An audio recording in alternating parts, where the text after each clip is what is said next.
नमस्कार. मी भवर, श्रावण भवर.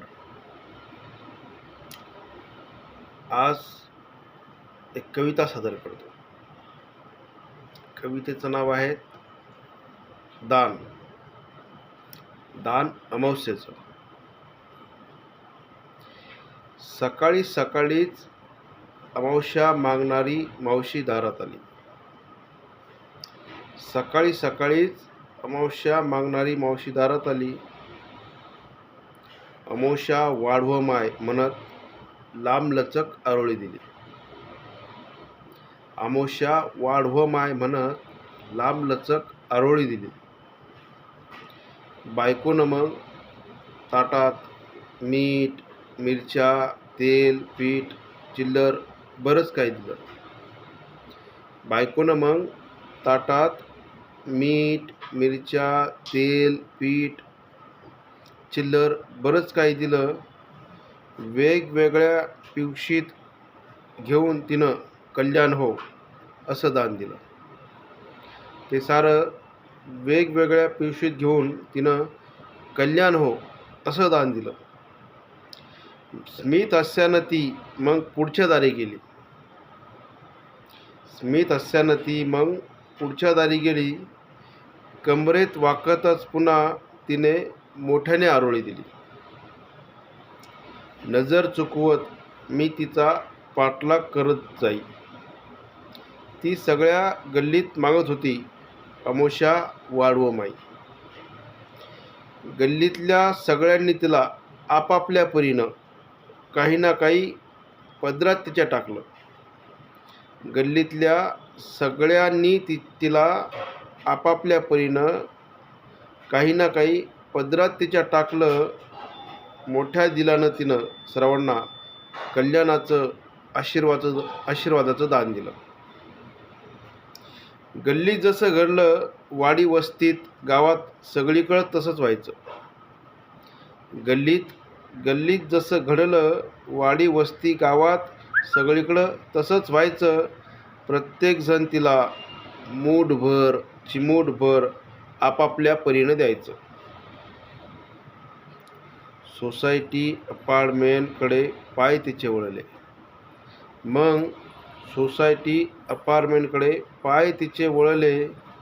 तळपत्या उन्हात घसा कोरडा अन पाय खाली खूप पोळले. तळपत्या उन्हात घसा कोरडा अन पायही खूप पोळले. चांगलं काहीतरी मिळेल या आशेवरती आनंदली मनोमन. या सोसायटीत अपार्टमेंटमध्ये चांगलं काहीतरी मिळेल या आशेवर ती आनंदली मनोमन. तिला पाहता ठेकासला गोरख्याच्या रूपातला वॉचमन. तिला पाहता ठेकासला गोरख्याच्या रूपातला वॉचमन. भल्या मोठ्या गेट पुढं पाय तिचे जागच्या जागी स्तब्ध झाले. त्या भल्या मोठ्या गेट पुढं पाय तिचे जागच्या जागी स्तब्ध झाले. आषाढभूत नळदेतून मोठं घर पोकळवासा मुखी शब्द आले. तिच्या आषाढभूत नजरेतून मोठं घर पोकळवासा असे शब्द तिच्या मुखी आले. कुणालाही आत यायची परवानगी इथं नाही. सोसायटी आणि अपार्टमेंटमध्ये कुणालाही आत यायची परवानगी इथं नाही. कितीही ओरडली तरी तुला काही मिळणार नाही. मोठमोठ्या लोकांची घरदारं लय आशेनं पाहत राहिली. ती मोठमोठ्या लोकांची घरदारं आशेनं पाहत राहिली. पदरात काहीतरी पाडण्यासाठी पायाची होत राहिली काहिली. वॉचमननं तिला हाकलून द्यायचा प्रयत्न फार केला. घरची भुकेली पोरं आठवून पोटात गोळा आला. एका अपार्टमेंटमध्ये ती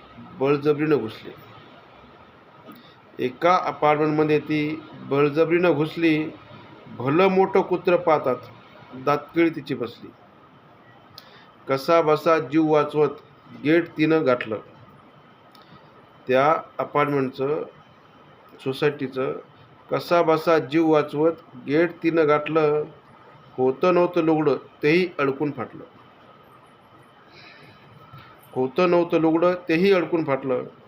सिमेंटच्या जंगलात तिला गर्भ श्रीमंत माणसे फार दिसले. त्या सिमेंटच्या जंगलात तिला गर्भ श्रीमंत माणसे फार दिसले. चिमूट भर देण्यासाठी मात्र खिसे होते फाटले.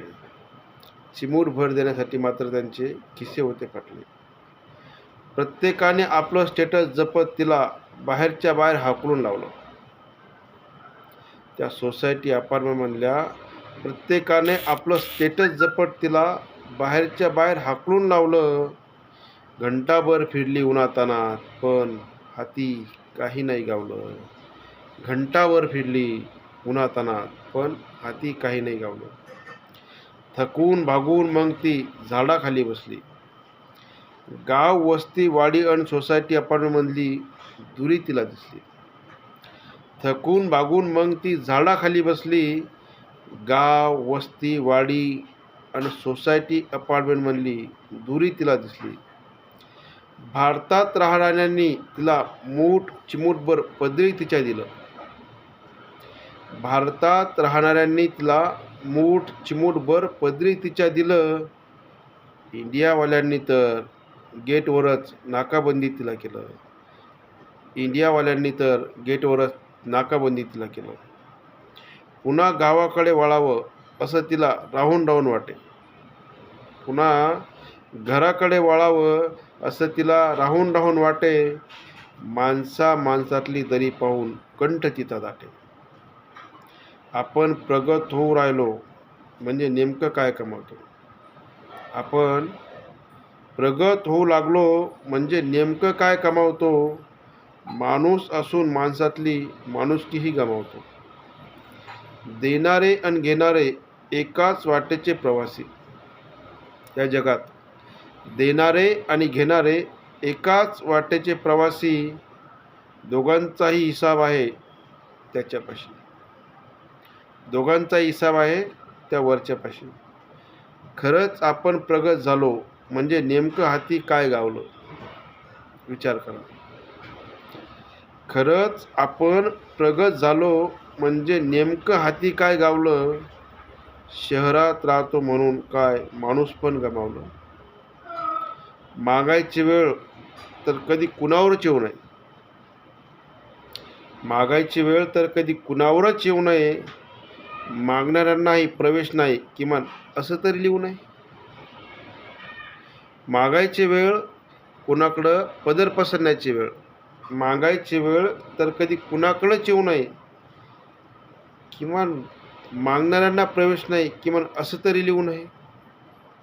देता येत नसेल तर कुशाल देत जावं. देता येत असेल तर कुशाल देत जावं. देणाऱ्या घेणाऱ्यातूनच निर्माण होत जातं माणुसकीचं नातं नवं. देता येत असेल तर खुशाल देत जावं. देण्या घेण्यातूनच निर्माण होत जातं माणुसकीचं नातं नवं. देण्या घेण्यातूनच निर्माण होत असतं माणुसकीचं नातं नवं. धन्यवाद.